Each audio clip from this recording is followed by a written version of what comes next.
The team thought the decision was made. The meeting ended, people left with tasks, work started moving, and for a while, everything looked fine. Then, 2 weeks later, someone asked a clarifying question. Someone else interpreted the call differently.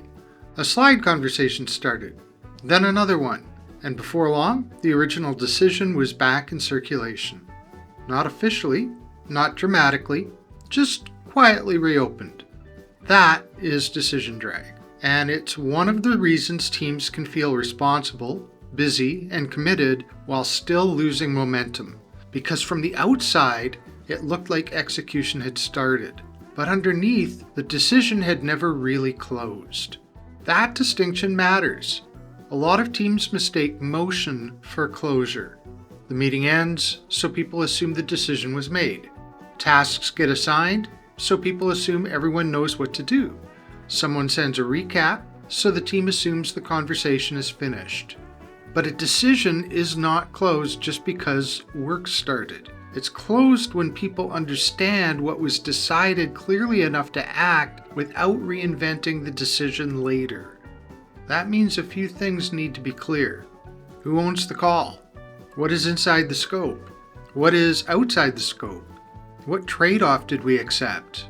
What does yes actually mean here? And what would need to happen for this decision to be reopened?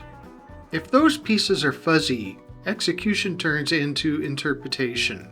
And once execution turns into interpretation, drift is almost guaranteed. One person thinks the team agreed to move fast and clean things up later. Someone else thinks the team agreed to slow down and protect quality. One person thinks the founder made a final call. Someone else thinks the team is still exploring. One person thinks they own the next step. Someone else thinks they still need permission before moving. None of that means people are careless. Usually people are trying. That is what makes this kind of drag so frustrating. The issue is not effort. The issue is that the decision never got specific enough to hold. And when a decision is not specific enough to hold, it will eventually get tested. A customer asks a question, a team member runs into an edge case, the budget changes, a founder makes a comment in passing, a new person joins the conversation, and suddenly the decision that everyone thought was made becomes open again. That is the moment where many teams misread the problem. They think execution is slowing down today, but the drag started way earlier. It started at the end of the original conversation when the team moved on before the decision had enough closure. So before you push execution harder, go back to that moment. Ask what actually happened at the end of the meeting. Was there a clear owner? Not just someone taking notes, not just someone sending the follow-up. A real person who owns the call after the room moves on. Was the scope clear? What did we actually decide? What did we not decide? What are we not doing because of this decision?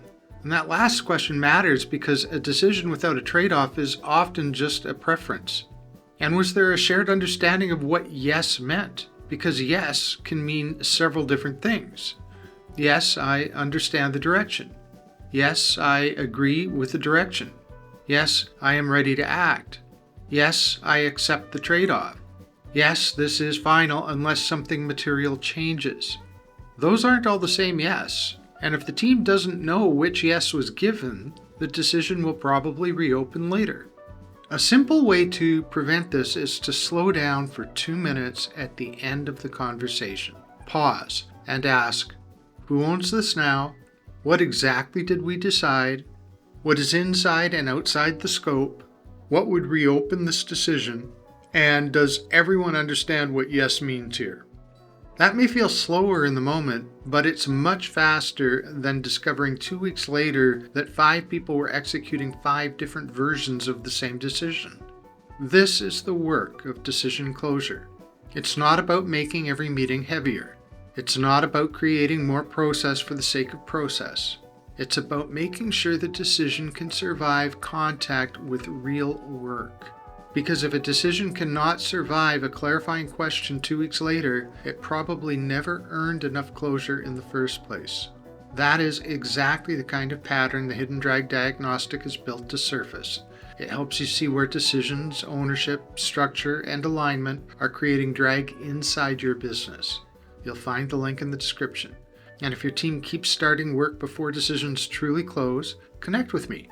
I help founder-led teams find the hidden drag underneath stalled priorities and close the decisions that keep coming back.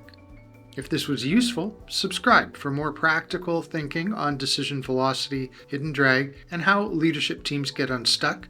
And be sure to share it with someone whose team keeps saying, "I thought we already decided this." And of course, make sure you follow along for more. My name is Warren Winowski. Thanks for watching.